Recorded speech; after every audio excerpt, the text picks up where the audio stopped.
사람이 커피 자판기를 탕탕 치면서 화를 내고 있습니다. 지나가던 사람이 무슨 일이냐고 물었습니다. 글쎄 이놈이 동전을 자꾸 먹기에 관리인에게 전화했더니 1시간이 다 되도록 코빼기도 안 보이네요. 그러자 지나가던 행인이 말합니다. 그렇게 해서 관리인이 오겠어요? 전화기 좀 이리 줘보세요. 그리고는 자판기 관리인에게 곧장 전화를 해서 말합니다. 자판기 관리하는 분이시죠? 지금 자판기에서 동전이 막 쏟아져 나옵니다. 그랬더니 채 5분도 안 되어가지고 관리인이 총알같이 달려왔습니다. 인생을 살다 보면 수많은 문제를 만날 수밖에 없습니다. 그때마다 해결을 위해서 우리는 갈등하게 됩니다. 길을 가던 행인은 긍정적인 마음 한 가지로 커피 자판기 때문에 화가 난 사람의 갈등을 쉽게 해결해 주었습니다. 행인의 지혜가 없었다면 이 사람은 하루 종일 이놈의 자판기를 부술까 말까 갈등했을 것입니다. 그러면 갈등은 왜 올까요? 이 사람처럼 우리가 갈등하는 것의 근원을 캐다 보면 거기에는 돈이 있는 것을 발견하게 됩니다. 수치의 재물로 인해 소유가 많아져서 동거할 수 없게 된 아브람과 롯도 마찬가지입니다. 오늘의 본문 5절에서 6절까지의 말씀입니다. 아브람의 일행 롯도 양과 소와 장막이 있으므로 그 땅이 그들이 동거하기에 넉넉하지 못하였으니 이는 그들의 소유가 많아서 동거할 수 없었음이니라. 서로 가진 것이 없을 때는 잘 지내다가 소유가 많아지니까 동거할 수가 없었다고 합니다. 아브람과 롯을 비난할 일이 아닙니다. 이게 진리입니다. 가난한 부부들은 쉽게 이혼하지 않습니다. 그러나 부자 부부는 이혼하기가 쉽습니다.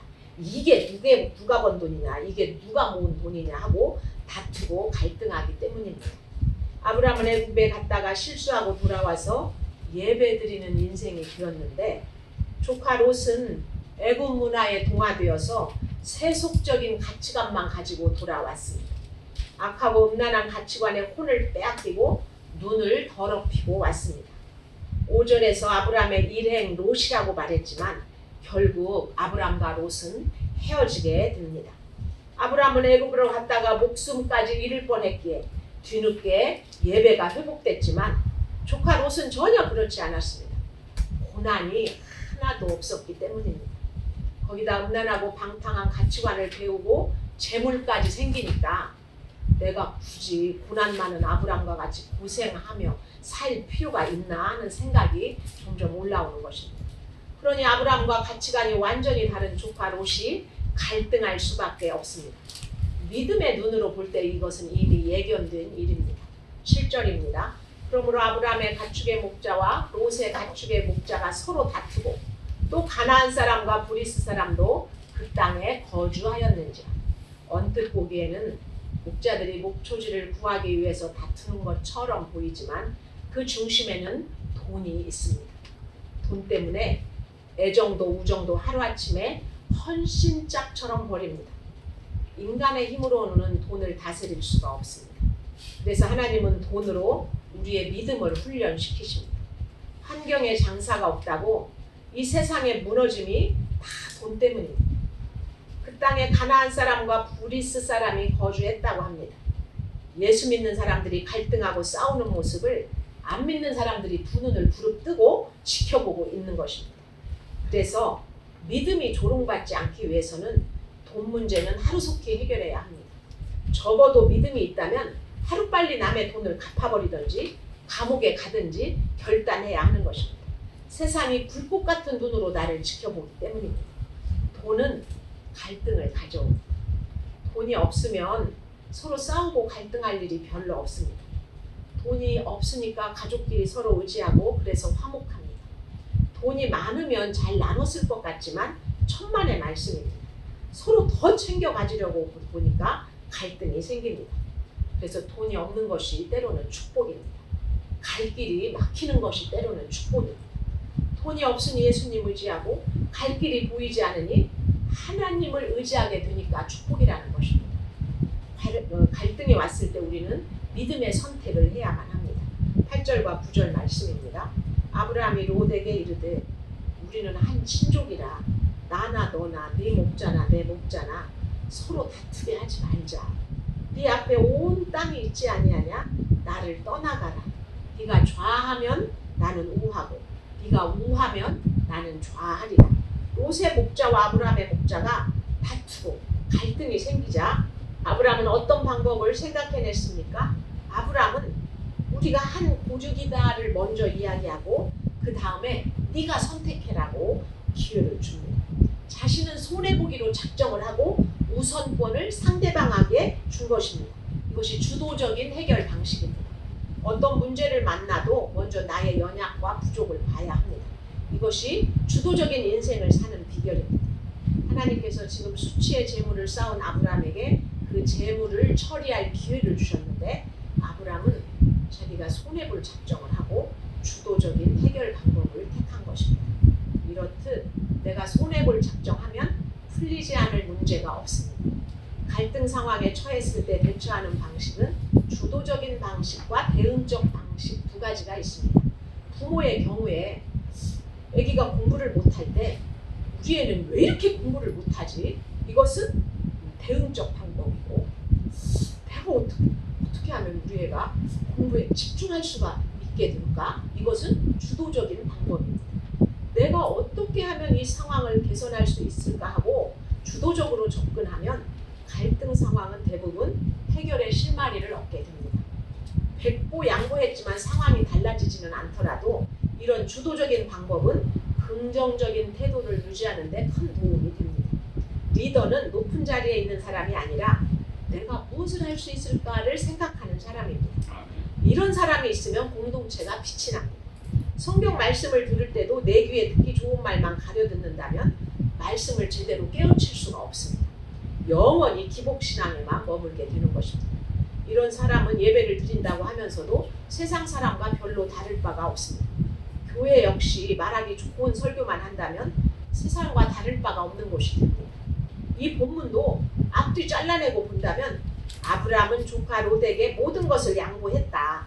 그러므로 우리도 양보하는 사람이 돼야 된다. 이런 식으로 해석하게 됩니다. 하지만 아브라함이 어떤 사람입니까? 기근을 피해서 좀 더 잘 살아보겠다고 애굽으로 간 사람입니다. 돈 때문에 애굽을 떠나지 못하던 사람입니다. 그런 사람이 왜 갑자기 롯에게 양보했겠습니까? 성경은 아브라함의 수치를 먼저 우리에게 언급했습니다. 아브라함이 아내를 팔아먹은 진짜 주인인 것을 우리에게 미리 알려주고 있습니다. 그럼에도 하나님은 아브라함에게 재물의 축복을 부어주셨습니다. 아브라함인들 그걸 모르겠습니까? 그 은혜가 기가 막혀서 재물을 포기할 수 있게 된 것입니다. 자기가 주인임을 알았기에 포기할 수 있었던 것입니다. 어느 한 본문만 따로 떼어놓고 보면 이렇게 놓치는 것이 많습니다. 따라서 진정한 주도적인 방법은 내가 어떻게 하면 할 수 있는가에서 한 걸음 더 나가야 합니다. 아브라함처럼 먼저 내가 주인이고 내가 연약하고 내가 문제가 있다 하면서 자신의 부족을 인정해야 합니다. 그런 다음 내가 어떻게 하면 할 수 있을까를 생각해야 합니다. 내 연약을 모르면 부부간에도 상대방만 탓합니다. 아브라함에게도 돈을 모으던 하란의 시절과 부인을 팔아먹은 애굽의 시절이 있었습니다. 마찬가지로 남편에 대해서 저 사람이 지금은 예수 믿어도 예전에는 애굽에 있었구나, 과거에는 하란에 있었구나를 분별하게 되면 이해가 되고 용서가 됩니다. 그것을 모르면 남들을 향해서 매번 손가락질만 합니다. 스스로에 대해서도 나는 왜 이럴까? 아브라함은 양보했는데 나는 왜 양보를 못할까 하며 정죄하게 됩니다. 내 죄를 보라는 것은 갈등 상황에서 해결을 잘 하라는 뜻입니다. 인생의 92%가 전쟁이라는데 이 전쟁을 잘 하려면 내 죄를 봐야 합니다. 내가 하나님 앞에서 창조주 앞에서 아무것도 아님을 깨닫게 되면 모든 갈등 상황이 아무것도 아니게 됩니다. 이 세상 어느 누구도 돈에서 자유롭지 못합니다. 죽기 살기로 돈을 위해 싸웁니다. 아브라함도 기근 때문에 애굽에 내려갔다가 사례를 바로에게 팔아 넘겼습니다. 자기 목숨이 위태롭기도 했지만 내가 먼저 먹고 살아야 하니까 거짓말까지 하며 아내를 판 것입니다. 부부간, 부자간, 할아버지와 손자간이라도 자기 목숨이 걸리고 돈 문제가 걸리면 양보가 없습니다. 어떻게 해야 됩니까? 믿는 사람이 먼저 자기 죄를 보고 양보하는 것이 진정한 주도적인 대응입니다. 아브라함은 자기의 연약함을 보았기에 하나님의 진정한 용서를 맛보았기에 물질을 내려놓음으로써 조카 롯을 용서하고 떠나 보낸 것입니다. 믿음이 없었던 롯은 아브라함의 양보를 받아냈지만 결국 인생 최대의 실수를 하고 말았습니다. 믿음의 조상 아브라함 곁을 떠난 후 결국 딸과 동침함으로 모압과 암몬의 조상이 된 것입니다. 이기적인 선택을 한 롯은 여호와 앞에 큰 죄인인 소돔에까지 이르게 됩니다. 여호와 앞에서 악을 행하는 큰 죄인들의 무리 속으로 들어갑니다. 하나님 나라를 모르면 나를 죽일 사탄의 정체를 분별하지 못하는 것입니다. 그러니 학벌이고 외모고 재산이고 당장 눈에 들어온 것만 선택을 하는 것입니다. 롯을 탓할 게 아닙니다. 믿음이 없으면 멸망으로 가는 줄도 모르고 눈에 보이는 것만 쫓아 선택하기 때문입니다. 14절에서 17절의 말씀입니다. 롯이 아브라함을 떠난 후에 여호와께서 아브라함에게 이르시되 너는 눈을 들어 너 있는 곳에서 북쪽과 남쪽 그리고 동쪽과 서쪽을 바라보라.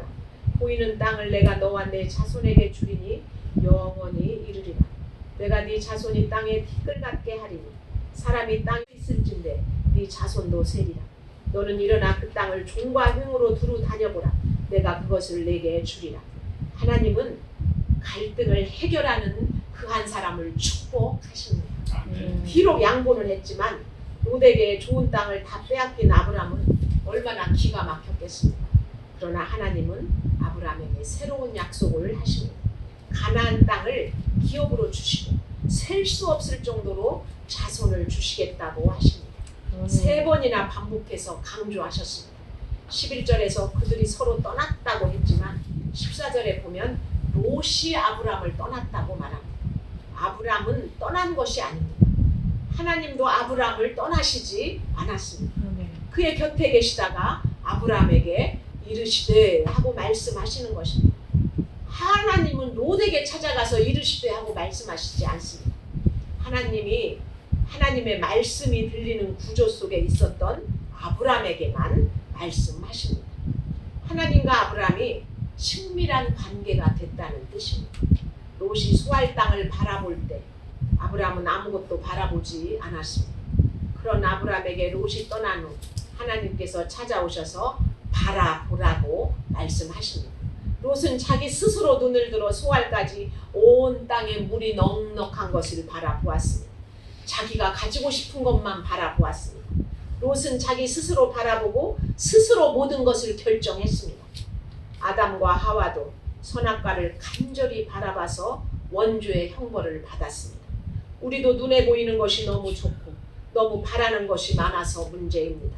그래서 거꾸로 행하는 것, 하기 싫은 대로 행하는 것이 올바른 적용입니다. 지나고 보면 아브라함에게는 롯이 떠나는 것이 축복입니다. 데리고 오지 않았어야 할 롯이기에 자기 발로 하나님을 떠나게 하십니다. 하나님은 가만히만 있어도 다 해결해 주십니다. 그 대신 아브라함은 재물을 다 내려놓는 대가를 치렀습니다. 그러나 이 결정으로 영적 자손이 주렁주렁 열리는 축복을 누리게 된 것입니다. 18절입니다. 이에 아브라함이 장막을 옮겨 헤브론에 있는 마므레 상수리 숲풀에 이르러 거주하며 거기서 여호와를 위하여 제단을 쌓았더라.